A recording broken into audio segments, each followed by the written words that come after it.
Chapter 17. The Thunder Child.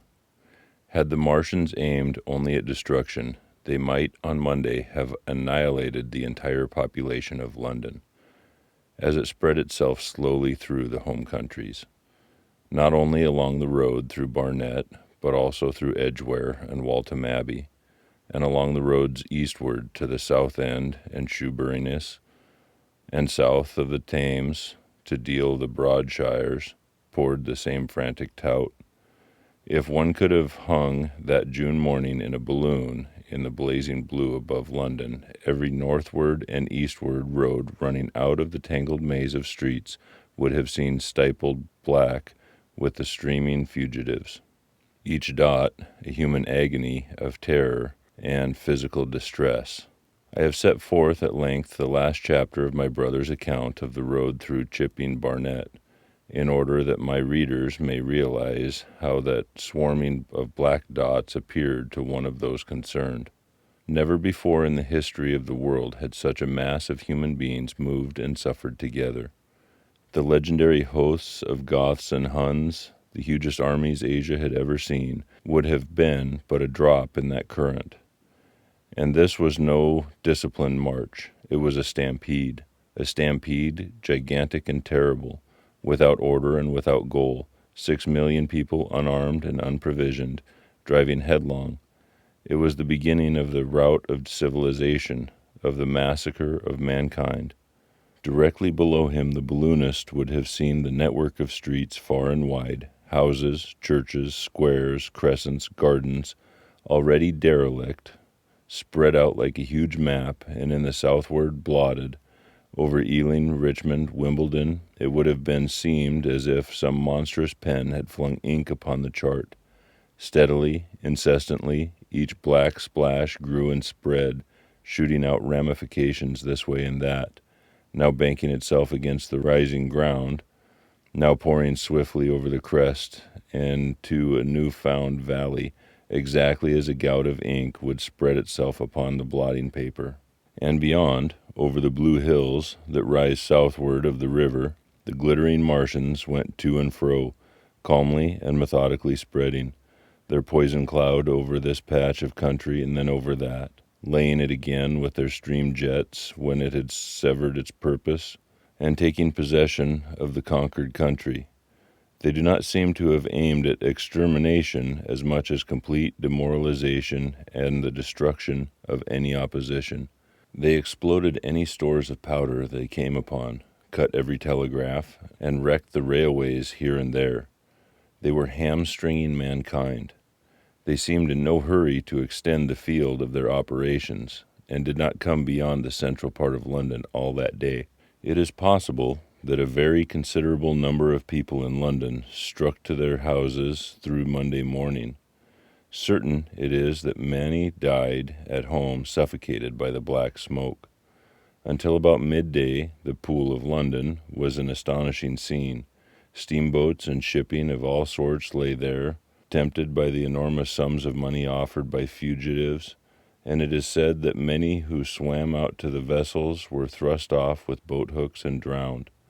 About 1 o'clock in the afternoon, the thinning remnant of a cloud of that black vapor appeared between the arches of Blackfriars Bridge.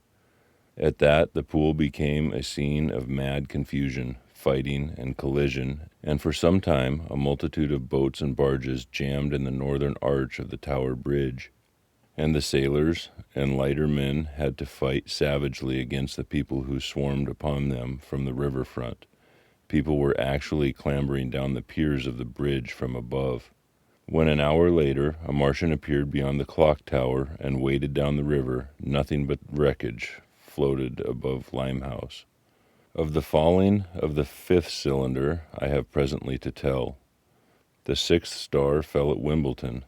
My brother, keeping watch outside, the women in the chase and meadow, saw the green flash of it far beyond the hills. On Tuesday, the little party, still set upon getting across the sea, made its way through the swarming country towards Colchester. The news that the Martians were now in possession of the whole of London was confirmed. They had been seen at Highgate, and even, it was said, at Neasden. but they did not come into my brother's view until the morrow. That day the scattered multitudes began to realize the urgent need of provisions. As they grew hungry, the rights of property ceased to be regarded. Farmers were out to defend their cattle sheds, granaries, and ripening root crops with arms in their hands. A number of people now, like my brother, had their faces eastward, and there were some desperate souls even going back towards London to get food.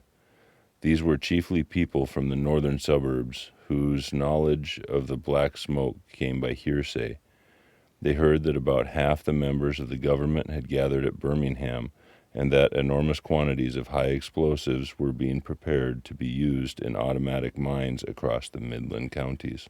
He was also told that Midland Railway Company had replaced the desertions of the first day's panic, had resumed traffic, and was running northward trains from St. Albans to relieve the congestion of the home counties.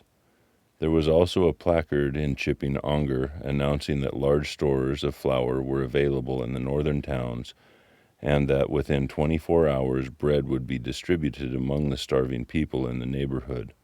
But this intelligence did not deter him from the plan of escape he had formed, and the three pressed eastward all day, and heard no more of the bread distribution than this promise. Nor, as a matter of fact, did anyone else hear more of it. That night fell the seventh star, falling upon Primrose Hill.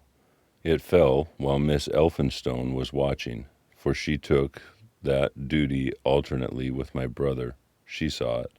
On Wednesday, the three fugitives, they had passed the night in a field of unripe wheat, reached Chelmsford, and there a body of the inhabitants, calling itself the Committee of Public Supply, seized the pony as provisions, and would give nothing in exchange for it but the promise of a share in it the next day. Here there were rumors of Martians at Epping, and news of the destruction at Waltham Abbey powder mills, in vain attempt to blow up one of the invaders. People were watching for Martians here from the church towers. My brother, very luckily for him as it chanced, preferred to push on at once to the coast rather than wait for food, although all three of them were very hungry.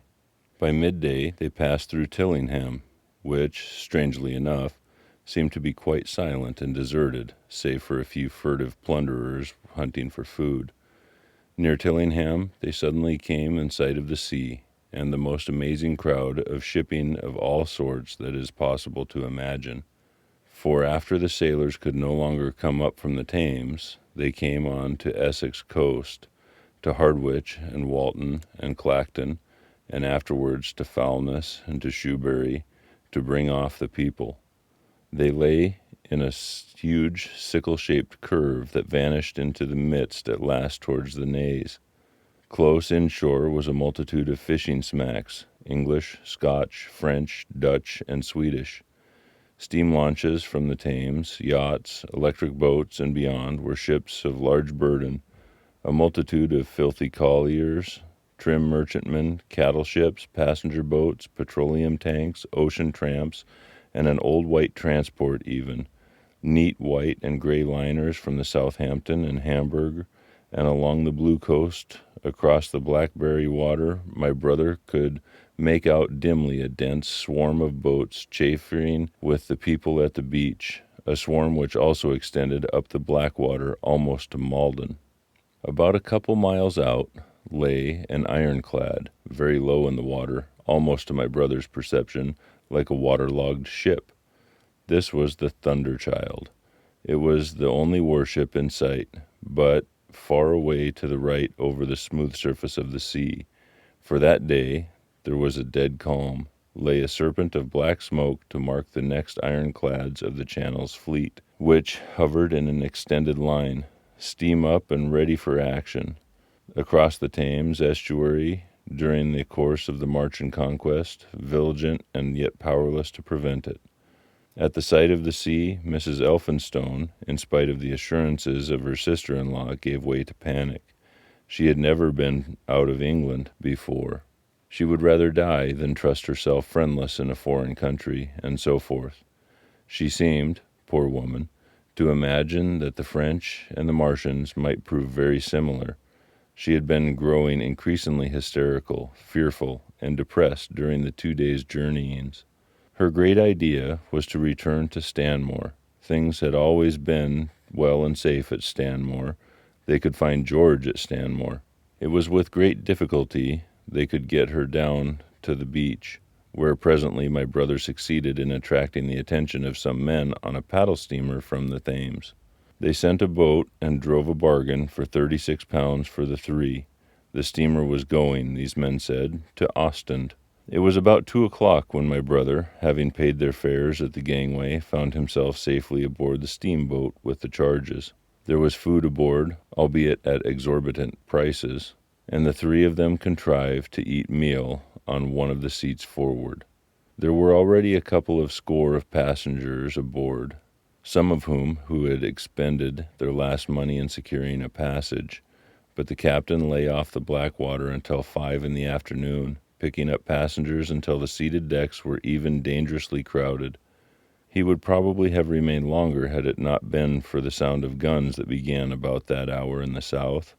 As if in answer, the ironclad Seward fired a small gun and hoisted a string of flags. A jet of smoke sprang out of her funnels. Some of the passengers were of the opinion that this firing came from shoreburiness, until it was noticed that it was growing louder. At the same time, far away in the southeast, the masts and upper works of 3 ironclads rose one after the other out of the sea, beneath clouds of black smoke. But my brother's attention speedily reverted to the distant firing in the south. He fancied he saw a column of smoke rising out of the distant gray haze. The little steamer was already flapping her way eastward of the big crescent of shipping. The low Essex coast was growing blue and hazy when the Martian appeared, small and faint in the remote distance, advancing along the muddy coast from the direction of Foulness. At that, the captain on the bridge swore at the top of his voice with fear and anger at his own delay, and the paddle seemed infected with his terror. Every soul aboard stood at the bulwarks or on the seats of the steamer and stared at that distant shape, higher than the trees or church towers inland, and advancing with a leisurely parody of a human stride. It was the first Martian my brother had seen, and he stood, more amazed than terrified, watching this Titan advancing deliberately towards the shipping, wading farther and farther into the water as the coast fell away. Then, far beyond the couch, came another, striding over some stunted trees, and then yet another, still farther off, wading deeply through a shiny mud-flat that seemed to hang halfway up between sky and sea. They were all stalking seaward, as if to intercept the escape of the multitudinous vessels that were crowded between Foulness and the Naze. In spite of the throbbing exertions of the engines of the little paddle boat and the pouring foam that her wheels flung behind her, she receded with terrifying slowness from the ominous advance. Glancing northwestward, my brother saw the large crescent of shipping already writhing with the approaching terror, one ship passing behind another coming around from broadside to end on, steamships whistling and giving off volumes of steam, sails being let out, launches rushing hither and thither. He was so fascinated by this and by the creeping danger away to the left that he had no eyes for anything seaward. And then a swift movement of the steamboat, she had suddenly come round to avoid being run down, flung him headlong from the seat which he was standing. There was a shouting all about him, a trampling of feet, and a cheer that seemed to be answered faintly. The steamboat lurched and rolled him over upon his hands. He sprang up to his feet and saw to starboard, and not 100 yards from their heeling, pitching boat, a vast iron bulk like the blade of a plow, tearing through the water, tossing it on either side in huge waves of foam that leaped towards the steamer, flinging her paddles helplessly in the air, and then sucking her deck down almost to the waterline. A douche of spray blinded my brother for a moment. When his eyes were clear again, he saw the monster had passed and was rushing landward. Big iron upper works rose out of this headlong structure. and from that twin funnels projected and spat a smoking blast shot with fire. It was the torpedo ram, Thunderchild, steaming headlong, coming to the rescue of the threatened shipping. Keeping his footing on the heaving deck by clutching the bulwarks, my brother looked past his charging Leviathan at the Martians again, and he saw that the three of them, now close together and standing so far out to sea that their tripod supports were almost entirely submerged. Thus, sunken and seen in remote perspective, they appeared far less formidable than the huge iron bulk in whose wake the steamer was pitching so helplessly. It would seem they were regarding this new antagonist with astonishment. To their intelligence, it may be, the giant was even such another as themselves. The Thunderchild fired no gun, but simply drove full speed towards them. It was probably her not firing that enabled her to get so near the enemy as she did. They did not know what to make of her. One shell, and they would have sent her to the bottom forthwith with the heat ray. She was steaming at such a pace that in a minute she seemed halfway between the steamboat and the Martians, a diminishing black bulk against the receding horizontal expanse of the Essex coast. Suddenly, the foremost Martian lowered its tube and discharged a canister of the black gas at the ironclad. It hit her larboard side and glanced off in an inky jet that rolled away to seaward, an unfolding torrent of black smoke from which the ironclad drove clear. To the watchers from the steamer, low in the water and with the sun in their eyes, it seemed as though she were already among the Martians.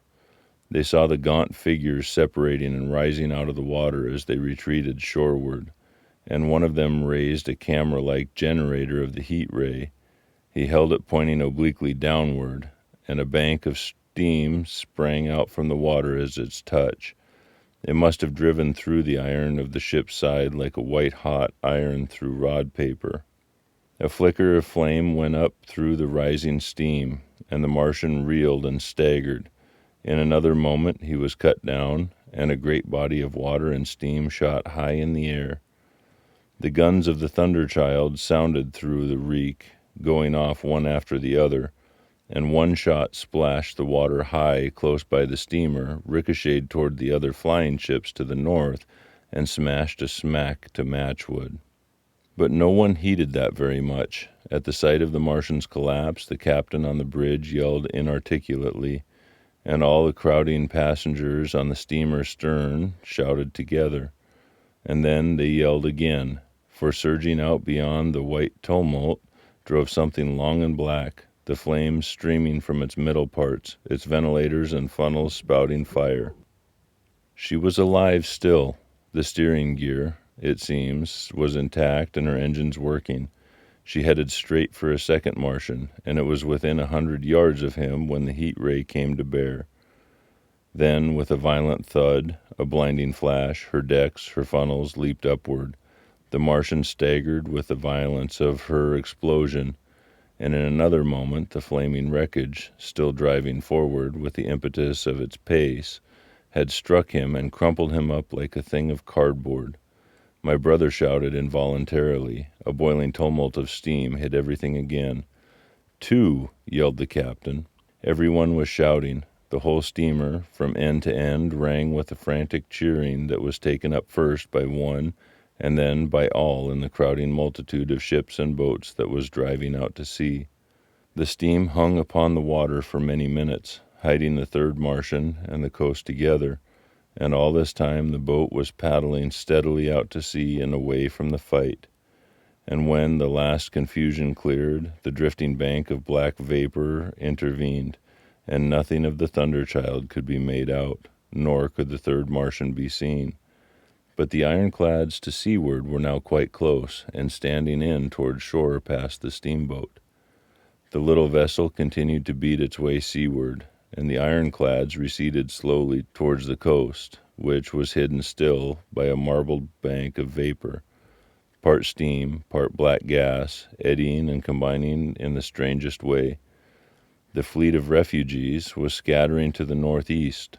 Several smacks were sailing between the ironclads and the steamboat.